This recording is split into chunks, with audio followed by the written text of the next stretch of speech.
안녕하세요. 딸아이 하나를 키우고 있는 30대 여성입니다. 작년까지만 하더라도 남에게 피해 끼치지 않고 나름대로 떳떳하게 잘 살고 있다고 생각했는데 사이코 같은 남편 때문에 제 일상이 산산이 부서져 버렸네요. 말도 안 되는 헛소리를 해대는 남편 때문에 새벽녘까지 잠 못 이루는 날들도 많았어요. 그래도 아이 아빠라서 어떻게든 옆에 붙들어두고 정신 차리게 하려고 했는데 사람이 뭐에 씌인 건지 똥인지 된장인지 분간을 못 하더라고요. 그나마 저 하나만 괴롭게 했다면 나는 없는 사람이다 생각하고 아이를 위해서 참고 견뎠을지도 모르겠습니다. 하지만 남편이 하는 짓거리를 보고 있으니 저런 아빠라면 애한테도 차라리 없는 게 낫겠다 싶어서 이혼을 결심했네요. 어려서부터 대학에 들어가기까지 저는 그런대로 풍족한 집안에서 자랐습니다. 어디 드라마에 나오는 재벌집 딸 마냥 기사 딸린 자동차를 타고 학교를 다니고 그런 것은 아니지만 그래도 물질적으로나 정서적으로나 부족함을 느껴본 적은 없어요. 그러다 제가 대학에 들어가고 얼마 지나지 않았을 때 친정어머니가 사고로 세상을 떠나셨고 그때부터 집안이 말 그대로 무너져 내렸습니다. 저희 부모님은 늘 금슬이 좋으셨기 때문에 친정아버지가 친정어머니의 죽음을 쉽게 받아들이지 못하셨거든요. 그래서 친정어머니가 떠나신 이후로 친정아버지는 술에 의지하는 날이 늘어만 갔지요. 그리고 저는 저대로 그런 친정아버지를 보고 있기도 괴롭고 그렇다고 제가 달리 할 수 있는 일도 없었기에 오로지 공부에만 매달리기 시작했어요.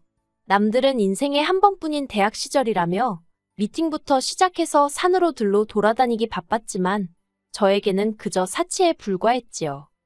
그렇게 4년이란 시간이 흘렀고 어느덧 제가 대학을 졸업하던 날이었습니다. 우수한 성적 때문인지 저는 교수님 추천으로 그 많은 졸업생들을 앞에 두고 강단에 서서 학교 대표로 연설까지 하게 되었는데 그 모습을 친정아버지께서 보고 엉엉 우시대요. 그리고 그날을 계기로 친정아버지는 다시 예전의 모습을 되찾기 위해 노력하시기 시작하셨어요. 이후로 10여 년의 시간 동안 저는 회사 내에서 승진에 승진을 거듭하며 인정을 받게 되었고 친정아버지는 재기에 성공하셨습니다. 두 사람 다 어느덧 안정세에 들어섰던 거지요. 그리고 하루는 친정아버지께서 먼저 저에게 이제 당신에 대한 책임감 같은 건 벗어던지고 제 인생을 찾으라는 거예요. 사실 친정아버지께 말한 적은 없지만 언젠가 제가 시집이라도 가면 친정아버지는 혼자 되실 거란 사실이 그게 늘 마음이 쓰였거든요. 그래서 결혼은 고사하고 연애는 생각해 본 적도 없었는데 친정아버지께서 이미 제 생각을 전부 눈치채고 계셨던 모양이 돼요. 그리고 얼마 후 아버지의 권유로 소개팅이라고 해야 할지 맞선이라고 해야 할지 아무튼 남자를 만나보게 되었어요. 아버지 지인의 친척의 아들이라나요. 시청에서 일하는 공무원으로 사람임 성실하고 우직하다는 얘기만 듣고 나간 자리였습니다. 솔직히 연애를 한 번도 해보지 않았던 저로서는 그런 자리가 많이 어색했어요.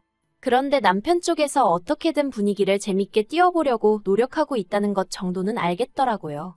그리고 돌이켜 생각해보면 이후로도 남편이 만남이라던가 연락이라던가 먼저 이끌어갔고 저는 따라가는 듯한 모습으로 연애를 했네요. 그러다 결혼 이야기가 나왔는데 친정아버지가 워낙에 남편을 마음에 들어 하셔서 그냥 결혼하는 게 당연히 맞다고 생각했던 것 같아요. 남편은 탄탄한 직장을 다니고 있기는 했지만 10년 차였음에도 불구하고 연봉이 4천 정도였어요. 전 7천 정도 받고 있었고요. 그리고 시부모님은 수도권에 거주하고 계셨는데 아버님은 작은 사무실에 다니셨고 어머님은 파트타임 일을 하시는 평범한 집안이었습니다.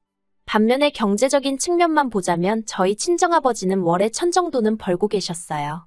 주말에는 친구분들과 골프도 치시고 여행도 다니셨고요. 하지만 여러 가지로 나은 조건에도 불구하고 제게 친정어머니가 안 계시단 이유로 친정아버지는 늘 제가 시부모님에게 미움을 사진 않을지 싫은 소리를 듣진 않을지 걱정을 많이 하셨어요. 그래서 결혼할 때도 한사코 괜찮다는 저를 만류하시고는 30평대 아파트를 해주셨지요. 그렇게 결혼을 하고 한동안은 여러 가지로 안정된 생활을 해나갔어요. 열렬히 사랑해서 한 결혼은 아니었어도 드디어 내 가정이 생겼다는 만족감도 컸고요. 시부모님도 저를 복덩이라 부르며 예뻐해 주셨지요. 하지만 소위 집해온 끝발이라고 해야 하나? 그런 건 얼마 안 가더라고요. 어느샌가부터 저는 친정어머니가 없었으니 집 정도는 해오는 건 당연한 거였고 남편은 장모사랑도 못 받는 불쌍한 사람이 되어 있었거든요. 그뿐만이 아니었습니다.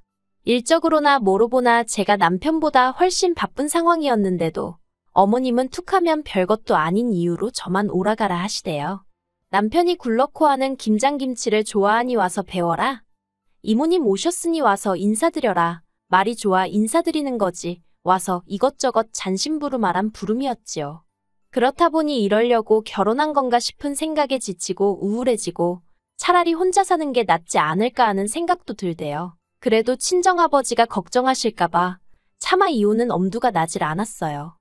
그러다 결혼 생활 2년 만에 아이를 갖게 되었습니다. 원래 아이를 가질 생각은 없었는데 그날따라 회식하고 온 남편이 어찌나 달려들던지 도무지 제 힘으로 어떻게 밀어낼 수가 없었거든요. 그런데 그렇게 임신이 되었더라고요. 다른 여자들은 임신했다고 하면 좋아하고 기뻐하던데 저는 그런 감정보다는 제가 좋은 엄마가 될 수 있을지 걱정이 컸어요. 그래도 남편을 비롯해 양가의 임신 소식을 알리니 다들 제 예상보다 훨씬들 좋아하더라고요. 그래서 다시 한번 제 결혼 생활에 있어서 의지라고 해야 할지 마음을 다잡았네요. 그러다 작년이었어요. 친정아버지가 사업을 정리하시고 이후로 부쩍 적적해 하셔서 제가 자주 찾아뵙던 시기였지요.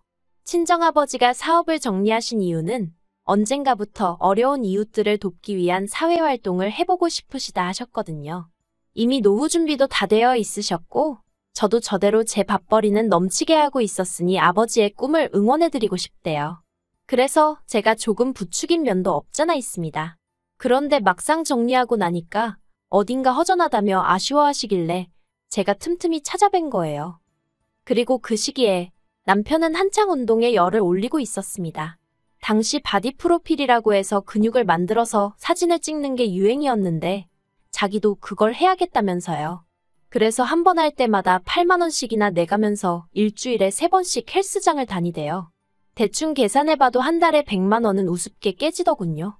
하지만 제가 그렇게까지 해야겠냐고 하니까 자기가 돈만 벌어오는 기계냐면서 자기도 자기 좋은 것 좀 하고 살게 내버려두라고 말 그대로 생난리를 치는 거예요. 어처구니가 없어서 그래 마음대로 해라 하고 내버려뒀습니다. 솔직히 그것도 한두 달이지 하면 얼마나 하겠냐 싶었으니까요. 그런데 이게 웬걸. 하루는 남편이 할 이야기가 있다더니 공무원을 때려치고 헬스장을 해야겠답니다. 자기가 운동을 몇 달 해보니까 적성에 너무 잘 맞는다면서 자기도 자기 좋아하는 일을 업으로 삼고 싶다고요. 그렇지만 저는 남편이 안정적인 직장을 포기하겠다는 것도 걱정스러웠고 무엇보다 헬스장을 열 만한 여유가 없었거든요. 그래서 제가 현실적인 조건들을 조목조목 갖다 대며 안 될 것 같다고 했지요. 그랬더니 남편이 저더러 진지하게 생각해보지도 않고 무조건 안 된다고 하는 게 어딨냐면서 떼를 쓰는 거예요. 정말이지 가뜩이나 딸 하나 케어하는 것도 힘들어 죽겠는데 나이는 40씩이나 먹어가지고 헬스장을 차려달라는 남편을 보고 있자니 기도 안 차대요. 그러더니 급기야 남편이 미친 소리를 했습니다. 그날은 친정아버지 생신이라서 저와 남편 그리고 딸애까지 다 같이 모여 식사를 했는데요. 남편이 뜬금없이 저희 아버지더러 장인어른 많이 외로우시죠 하고 말을 꺼내는 거예요. 평소엔 생전 살가운 말 한마디 하지 않던 남편이라서 갑자기 왜 저러나 싶어 제가 남편을 쳐다봤습니다. 그런데 남편은 마치 준비라도 해온 듯이 저나 아버지의 반응에는 아랑곳하지 않고 계속해서 자기 할 말만 이어가더라고요. 남편이 장인어른 이참에 친구분들 많이 계신 곳으로 이사를 하면 어떠세요 하길래 제가 그게 어디냐고 어디 고향으로라도 내려가시라는 얘기냐고 물었습니다. 그러자 남편이 한다는 소리가 요새는 요양원도 잘 되어 있다대요 그러는 거예요. 순간 남편이 미쳤나 싶어서 요양원이 뭐 하는 데인지 몰라서 그러냐고 제가 화를 냈어요. 그랬더니 남편이 얼굴색 하나 안 변하고 자기가 왜 모르겠냐입니다. 그리고는 자기가 하는 일이 뭔지나 아냐면서 오히려 저한테 짜증을 내더라니까요. 친정아버지는 당황하신 얼굴로 요양원이란 단어를 몇 번 곱씹으시더니 내가 지금 거길 가야 할 필요가 있을까 하시는 거예요. 그리고는 슬픈 눈으로 허탈하신 듯 한숨을 푹 내쉬시는데 그 모습을 보는데 제 가슴이 정말 갈갈이 찢어지는 기분이었습니다. 저는 도무지 끓어오르는 화를 주체할 수가 없었기에 일단 아버지더러 대꾸해줄 가치도 없다고 신경 쓰지 마시라 했어요. 그리고는 남편더러 집에 가서 마저 이야기하자고 당장 따라 나오라고 했지요. 그렇게 집으로 돌아왔습니다. 제가 남편더러 도대체 무슨 생각으로 그런 소리를 한 거냐고 물었어요. 그러자 남편이 저더러 잘 들어보라면서 하는 말이 장인어른 은퇴하시고 제가 너무 그쪽에 시간도 많이 쏟고 신경도 많이 쓰고 그래서 어머님이 절 안 좋게 보신답니다. 그리고 아무리 제가 그렇게 해도 장인어른은 저 없을 땐 혼자이지 않냐면서 그러니 이참에 장인어른은 요양원에 모시재요. 그러면 요양원에 또래분들 많이 계시니 심심하지도 않으실 거고 제가 자주 들여다보지 않아도 될 거라나요. 그리고 장인어른 집을 팔아서 그걸로 헬스장을 차리면 될 것 같답니다. 자기가 부동산에 알아보니 장인어른 사시는 아파트가 거의 10억 가까이 가더라면서 그거면 번듯한 헬스장을 차릴 수 있고 그렇게 돈 벌어서 요양원비 내드리면 될 거 아니냐대요. 남편은 이 내용을 그동안 혼자 얼마나 이리저리 머리통을 굴려가며 생각을 했던 건지 제 반응은 신경도 안 쓰고 마치 외운 듯이 줄줄줄 읊어대더라고요. 그리고 그런 남편의 모습에 저는 정이 떨어지는 정도가 아니라 당장 어떻게 해버리고 싶을 정도로 치가 떨렸습니다. 제가 왜 우리 아빠 집을 팔아서 당신 헬스장을 차리냐고 미쳤냐고 소리를 질렀어요. 그랬더니 남편이 답답하다는 듯이 어차피 장인어른 돌아가시면 그 아파트 우리 거 되는 건데 뭐가 문제냐입니다. 양팔은 물론이고 등줄기에까지 소름이 끼쳤고 저는 남편더러 그런 생각을 하고 사는지 꿈에도 몰랐다고 당신 같은 인간하고 한 입을 덮고 산 내가 미친 X라며 더는 상종도 하기 싫으니 당장 내 집에서 나가라고 했어요. 어차피 집은 친정아버지가 해주셨고 제 단독명이었으니까요. 그리고 다행히 저는 남편이 못 나간다 안 나간다 버틸까봐 걱정했는데 남편은 남편대로 애 앞에서 제가 자기한테 말을 막 했다며 자기도 더는 안 참는다는 헛소리를 짓거리더니 짐을 챙겨나가더라고요. 그리고 이튿날 다시 생각해보고 말고 할 것도 없었어요. 바로 친정으로 향해서 친정아버지께 저희 집에 들어오시라 했습니다. 생각해보니 아버지 혼자시고 저도 이제 딸이랑 단둘인데 뭐하러 따로 사느냐고 이제부터 한 집에 같이 살자고 했지요. 그러자 아버지는 사위가 싫어하지 않겠냐며 씁쓸해하셨고 제가 그런 인간 신경 쓸 필요도 없다고 했어요. 남편이랑 이혼할 생각이란 말과 함께요.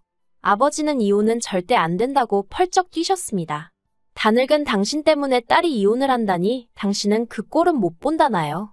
하지만 저는 그런 아버지께 아버지 때문이 아니라 내 행복을 위해서 헤어지기로 한 거라고 그러니 그런 말씀은 마시라고 했어요. 그렇게 아버지 짐을 드리고 동시에 남편 짐은 죄다 끄집어서 아파트 복도에 내놓고 있는데 그때였습니다. 남편과 어머님이 엘리베이터에서 내리더라고요. 그러더니 남편이 먼저 저더러 이게 뭐하는 짓이냐며 소리를 지르는 거예요. 어머님도 같이 말이지요. 하지만 이내 제 뒤에 계시던 친정아버지를 보더니 목소리가 한풀 꺾였어요.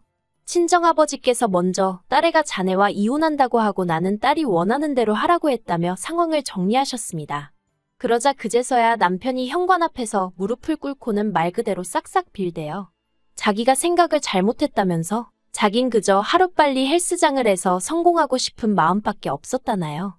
성공해서 저를 호강시켜주고 싶었다나 어머님도 옆에서 당신 아들이 원래 목표가 딱 생기면 그것밖에 못 봐서 그렇다고 이번 한 번만 그냥 넘어가 주라면서 저를 달래셨어요. 하지만 결론부터 말하자면 저는 원래 생각했던 대로 남편과 이혼을 강행했습니다. 절대로 이혼은 못 해준다며 버티던 남편도 어디서 뭘 듣고 왔는지 저더러 양육비는 좀 깎아달라대요. 그러면 도장 찍는다고요. 끝까지 어찌나 찌질한 인간이던지. 그래서 한 달에 50만 원씩 받는 조건으로 협의 이혼했습니다. 솔직히 50만 원 안 받아도 딸 키우는데 아무 지장 없어요. 하지만 그래도 나중에 딸한테 네 아빠가 너를 모른 척하지는 않았다고 알려주고 싶어서 어떻게든 받아내기로 한 거예요. 그래서 지금 저는 회사 생활하고 아버지가 딸의 양육을 도와주고 계세요. 원래는 시터를 쓰려고 했는데 아버지가 저 키울 때 생각이 난다며 굳이 당신 손으로 직접 손녀를 챙기고 싶어 하셔서요. 하지만 제가 아버지더러 혹시나 좋은 여사님이 있으시면 데이트도 하고 그러시라고 아버지를 보채고 있답니다. 한편 이혼을 하고 나서야 알게 된 게 남편은 헬스장을 하고 싶다고 저를 조르던 당시 이미 공무원을 관둔 상황이었어요. 종종 행동이 생각보다 빠른 사람이라서 언젠가 저러다 사고 한번 치지 싶었는데 말이지요. 그래놓고는 꼴에 자존심은 있어서 저한테 말은 안 하고 어머님한테 돈 받아다가 월급 행세를 했던 모양입니다. 정말이지 이혼하길 100번 1000번 잘한 것 같아요. 가끔 딸애가 아빠는 언제 오냐고 찾을 때면 미안한 마음이 들지만 그래도 딸애가 자라서 이 모든 사정을 알고 나면 저를 이해해 주리라 믿어요. 앞으로는 제가 기둥이 되어 아버지와 딸애를 지키며 살아가겠습니다.